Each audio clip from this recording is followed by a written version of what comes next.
Welcome to another Finished First edition. I'm Judge Dawson, and as you can see, today I'm talking to you from the courtroom where a lot of the tragedies of life go down. And I don't mean that lightly. I mean, really, think about it. When you are in a court, nobody wants to be here. Nobody, volunteers to go to a court unless you're being paid to be here. But generally speaking, whenever you're here, it's because something happened in your life that caused you to come in the courtroom. And it has been my mission through the years that I've been on the bench to give tools and techniques so that people can avoid this situation. I have worked from day one to make sure that you get something out of this scenario other than just coming to court, paying bills and things like that. So that is why we do Finish First. That is why I do this program. And most importantly, that's why I am coming to you today. So let's start with our cycle breaker premise. We've been talking about it. That's the mission of the court. What does it mean to be a cycle breaker? Well, there are 4 elements of being a cycle breaker. The first one is that you recognize the need to break cycles.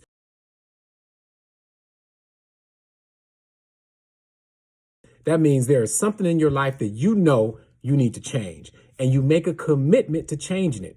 It could be smoking, it could be going to jail, it could be not graduating from school, it could be anything. Any cycle that has been prevalent in your life that has not served you or your family, your community, it's time to break it. So recognize that cycle. Number 2 is making the commitment to breaking the cycle.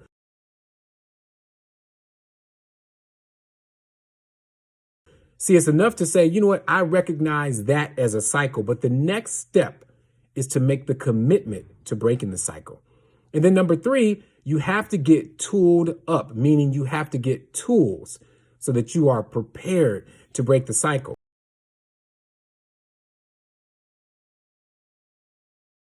See, oftentimes we jump into stuff not prepared, we get discouraged, and then we quit.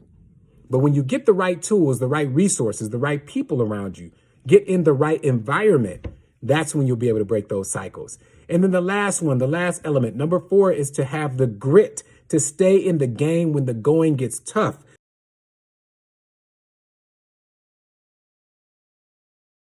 When it gets hard, that's when it's time to be a cycle breaker, because you're going to want to quit with every ounce of your body. But I tell you, when you hang in there, you will prevail. Let's go. Today, I want to talk to you about conserving your time. Conserving your time. And let's just call it what it is, plain and simple. It's about using your time in the best way that serves you. And maybe that means reducing the time that you spend with people who are not serving you, or maybe it is increasing the time that you spend doing things that will improve your life. But one of the key principles to being success and reaching your next level of greatness, or simply avoiding this courtroom and the legal matrix, is beginning to think about conserving your time. And that's using your time in a way that is powerful. Many of us, we get caught in this rut. We use our time, we gossip. We use our time talking negative, or we use our time just complaining about things that we may not have a lot of control over. And if you don't believe that you use your time in a wasteful manner, just take a log of what you do every single day. For instance, if you have a full-time job, how much time do you spend at the water fountain or in the lunchroom talking to your coworkers about pretty much nothing? How much time do you spend gossiping about what one employee did or what another employee did? A lot. Or how much time do you spend at work complaining about how you don't like this or don't like that? You don't realize, but I do, because I've been trying to do this stuff, this empowerment stuff for so long, that is a way of breaking down your resolve and breaking down your will. Think about it. How are you going to be positive at work? How are you going to be productive at work when you spend a lot of your time in a negative state of mind or in a negative environment? And right now we are specifically talking about work because many of us are still blessed to have a job. And let's say even if you're working from home, it's the same scenario. You're working from home, but how much time do you spend on the phone, scrolling Instagram or Facebook or any other social media, or doing TikTok dances and things like that? And I'm not saying that you shouldn't have fun, but when we're talking about work and productivity, I'm urging you to use your time in a way that will serve you. Conserve your energy, reclaim your time, get back what they're trying to steal from you, which is basically your time and energy. Because if you don't have time and energy, then that's pretty much the end of your life, right? That's the end of your greatness, the end of your expansion. So today, when we're talking about what you're doing at work and how you can take your work life to the next level, conserve your energy and conserve your time. And let me give you a couple of principles that you can apply in the realm of work. We're talking about work right now. One, when you go to work, do the hard stuff first. Maybe there are several emails that you have been avoiding, people that you don't want to respond to. Use your energy so that when you get to work, that's the first thing that you do. Do the hard stuff first. The next thing that you can do at work is make sure that you are working on productive activities. So at the end of the day, you can at least look back and say, I've accomplished X, Y, and Z. Now, maybe that means you're going to take a log. Maybe that means you're going to, track it some other way or talk with your supervisor or talk with the people that you work with. But I'm urging you to make sure that you make your days productive. They're your days. They're your greatness. And let me tell you, when you do those two things, first of all, doing the hard stuff up front so that you can get it done. And two, tracking what you get done at work. I don't care if you work at Popeye's Chicken or McDonald's. It's the same principle. When you get to work, if you know you have to clean the fry machine, go clean the fry machine. Don't go sit in the bathroom for an hour and talk to a friend or scroll Instagram. Do the hard stuff first. And then also the second principle, it doesn't matter, where you work. Set out the goals that you want to accomplish that day so that at the end of the day, you'll know that you were productive and that you used your time in a way that best served you. Because when you do well at work, you're setting yourself up for greatness. Maybe greatness on that job. Maybe that means an advancement. Maybe that means a bonus, or maybe you are just creating habits that will be useful to you in your next job. So don't look at this job as, hey, it doesn't matter. I'm going to go to work and I'm going to chill with my friend and talk for the next hour before I even start work. Don't do that. Because honestly, every single day, every single action, you are creating a habit that will either lead to your greatness or keep you stuck where you are. And we're not being stuck because we are cycle breakers. So at work, conserve your time. Conserving your time doesn't just apply to work, right? Because we are more than the jobs we have. We are more than just people who go to work.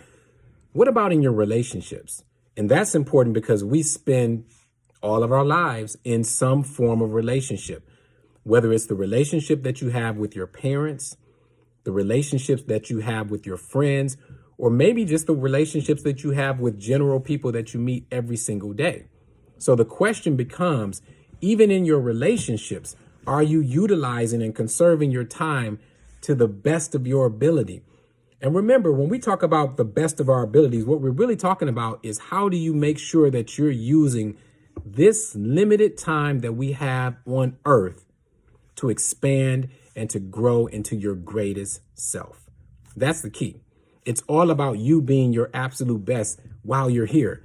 And ladies and gentlemen, I don't like to be a Debbie Downer, but the truth of the matter is that we don't have unlimited time. We just don't. So the question is, with the time that you have, how are you going to use it productively, especially in the relationships that you have? Now, let me tell you unproductive ways to use your time in a relationship. Arguing, fighting, debating over stuff that doesn't matter, or just not getting along, holding a grudge. Those are unproductive uses of your time. And how many times have you done that? I mean, I'm human. I'm not going to, say that because I'm a judge, I'm above reproach or I'm above anybody or better than anybody. I've spent time holding grudges, saying I'm not going to talk to him or her because they made me mad.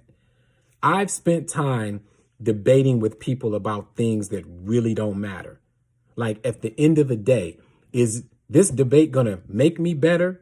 Is it going to change something that I'm doing? Is it going to take my life to the next level, or am I just talking? I've done that. And there have been times when I've spent my time arguing and fighting with people, cursing people out, all that stuff. I mean, I'm no different than you. The only difference is that I've utilized my mistakes and my mishaps to try and improve myself. And then I took another step to not only improve myself, but then to create programs and processes so that I can help other people be the best that they can be. So that's the only thing that separates me from somebody else, is that I've learned from my mistakes, plenty of mistakes, but I've gone to the next step of trying to move to the next level and move other people to the next level. So when I talk about what is unproductive use of time in your relationships, I have done the same thing. The arguing, the fighting, the debating, holding grudges and not getting along with people. I've done that. So now I come to you with that other side, what you can do to avoid that. So let's talk about it. How can you conserve your time in your relationships? One, let's go backwards. Don't hold grudges. Life is simply too short to spend your time holding a grudge against somebody. I mean, what does it serve you? And if anything, I submit to you that it creates a negative environment. It creates tension so that whenever you are around that person or whenever you come in contact with that person, it's going to be negative because you're holding a grudge. That applies in your personal relationships, but that can apply in your relationships with anybody else. Let's talk about our relationship as African Americans with police officers. We have historically had bad relationships with police. The question is, are we going to hold that historical grudge so that every single time I'm around a police officer, I'm the one that gets the anxiety? I'm the one who gets nervous. And maybe I'm the one who says something that triggers a bad relationship or a bad experience in that moment with those police officers. And I'm not saying you do that, but just consider that. Just consider that. So that's where holding grudges can go bad. Let's talk about arguing with people that you care about. That's one level, right? Because when you argue with people that you care about, you are risking the possibility of damaging that relationship. And it just goes counterintuitive to what I just said. If you care about somebody, why would you risk damaging the relationship for some simple argument over something that, again, on the grand scheme of things, probably doesn't even matter? So when we talk about arguing in our personal relationships, the first thing you want to ask yourself is this something that I'm going to care about in about a year or two? Or is this situation so bad that I want to end this relationship altogether? And if you answer no to either of those questions, then that's something that you need to reconsider in regard to that argument. Now, let's go on the other end. If you're not arguing with somebody that you care about, maybe you're arguing with people that you don't even care about. So then the question becomes, we're talking about conserving your energy. What about arguing with somebody that you don't care about, somebody that doesn't matter? How does that properly utilize your energy and time? It doesn't. It's a waste of your energy and time. It's a waste of your resources. It's a waste of your persona right then and there. It's like, why would you spend that time with somebody you don't care about? So don't even do it. And then our last one, we're talking about arguing, we're talking about fighting, we're talking about holding grudges, and even those little debates. Sometimes we think it's fun to debate. You know, I want to pull your chain, I want to make you mad. But in reality, ladies and gentlemen, it is not a proper use of your time. And sometimes it can go wrong because if you create that habit of debating, you're going to find yourself in front of a judge one day and you're going to feel that you have the ability to debate with me in my courtroom. But you have to remember real quick, in the courtroom, who holds the power? It's not you, it's me. So that's where your debating will go bad. So let's just kill it right now. Let's just develop the ability to recognize when you should and should not debate, argue, fight, or hold a grudge, because it is not the best use of your time. Now, with these last moments that we have, I just want to talk with you generally about how you can use your time, conserve your time, reclaim your time so that you be the best that you can be. I'd like to offer a few suggestions that have kind of helped me through my life. Because again, remember, if you know my story, I grew up in East Cleveland. I did a lot of bad things in these streets. Of course, I didn't kill anybody or anything like that, but I did the same things that most people do. The difference is I didn't get caught. I didn't get put in jail, and I was given that opportunity to reclaim my time, reclaim my vision for my life and move to the next level. And I'm telling you, you can all do the same thing if you just apply a few basic principles. Number one, recognize that your time is valuable. I don't care if you don't have a job. I don't care if you've been divorced, been to jail before. Where you are right now, your time is valuable for no other reason but the fact that it is the only time that you get. It's the only shot that you get at living. So you have to value your time. What does valuing your time look like? Well, if you value your time, you'll be very particular about the places that you go. You'll be very particular about the people that you spend time with. You'll be very particular about the people that you communicate with, maybe on social media or otherwise. See, you will guard your time like a valuable asset. And believe me, like I just mentioned to you, your time is a valuable asset. You'll never get it back. You'll never be able to relive life and relive moments. So right now, you have to take advantage of the fact that you are living. You have to realize that, yes, you are valuable and your time is valuable. Number two, once you begin to value your time, the next step is to make other people value your time. That is something I had to learn the hard way. Because as you know, as you can tell, I have this passion for giving back. I want to help people. I want people to be the best that they can be. And oftentimes what that entails is you or me being drained because we give so much of our time. We're willing to talk to everybody. We're willing to ask or answer every question. We're willing to respond to every email, or worse, respond to every post or something that someone says on the internet. But once you begin to value your time and start making other people value your time, you won't do it. You won't respond to every comment that someone makes. You won't allow people to drain you of your energy because they want to talk to you. And I love to hear this one. It's urgent. It's important. And remember this, just because it's important to them doesn't mean that it is important to you. And it shouldn't be. And you should not feel bad about that. So part of reclaiming your time is making sure that the people that you deal with, the people that you allow in your circle, that they also respect your time. And what does that mean? Hey, if you set an appointment with somebody, they have to be on time. They have to be on time. And if they're not on time, you should call them out on it. Because if you don't let them know that you respect your time and that you want them to respect yours, just like you do, if you don't call them out, they won't know it. And let me do a sidebar right here. Because one thing that happens in court that I find very interesting is that people believe for some reason that Judge Dawson likes to waste your time. People like to believe for some reason that I get a kick out of making you sit in court. That's not true at all. If you know anything about me personally, or just by watching what I do, I spend a lot of time doing a lot of things. So time is important to me. And I respect your time just like I respect my time.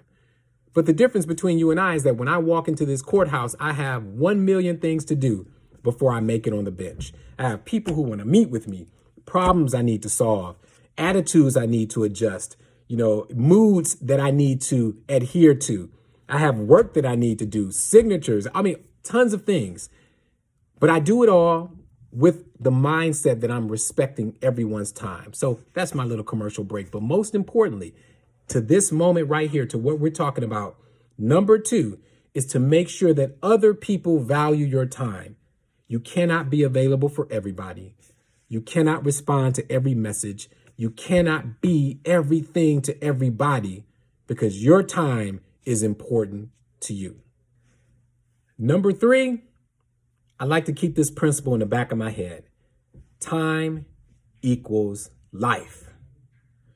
Once you establish that mindset that your time equals life, you will reclaim every moment that you can, and you will use every moment in a way that betters you and does not deplete from you. Because time is already a wasting asset. And what I mean by that is that it is slowly dripping away every second. We know that. We've all lost someone. And the most interesting part about it is that we don't know when it's going to happen. We don't know when we're going to lose someone. We don't know what's going to happen tomorrow. But the moment that you have right now is valuable. And that is your life. That time right then and there is your life. So show up. Show up to life fully engaged. Show up to life with a positive attitude. Yeah, we get down. I get down. I know people get down. But when you are reminded of how fragile life is and how fragile your time is, I submit to you that you should immediately change your mindset to a positive one. I know you don't want to be on probation, but at least you are alive and you're going to make it through. There's an end date to probation. I know you don't want to come to court, but at least when you go to court, you'll get that issue resolved. You won't be running from the law, won't be riding dirty knowing that there's a warrant out for your arrest. I know you don't want to work at that particular job right now, but keep in mind that every day that you're in that job, there's an opportunity for you to get better at what you do and become a better person so that when the opportunity arises for you to go to that next level, you are ready. See, the key to living a full life, the key to being a cycle breaker is finding gratitude in every single moment. Finding gratitude in every single moment and reclaiming your time every chance that you get. So no longer should you walk around with an attitude that you're just wasting your time, because every single moment is precious. Every single moment is an opportunity for you to get better, do better, or correct a mistake that you made. Don't take it lightly. Don't take this opportunity right now, this message lightly. Instead, soak it up, digest it, and maybe even recycle it and remix it if you need to so that you can share with somebody else. So my message for today, my cycle breaker message for today is that you deserve to conserve your time. You deserve to reclaim your time. And there are specific tools and techniques to take you to that horizon. But at first, you have to realize that your life is valuable. Your time is valuable. Make other people respect your time. And then remember this, time is all you have, because when it's up, time is up. And right now, my time is up. I'm done with this workshop for this moment. So thank you for tuning in. I hope you be the best that you can be. And as I always do, the yogi in me wants to tell you, namaste.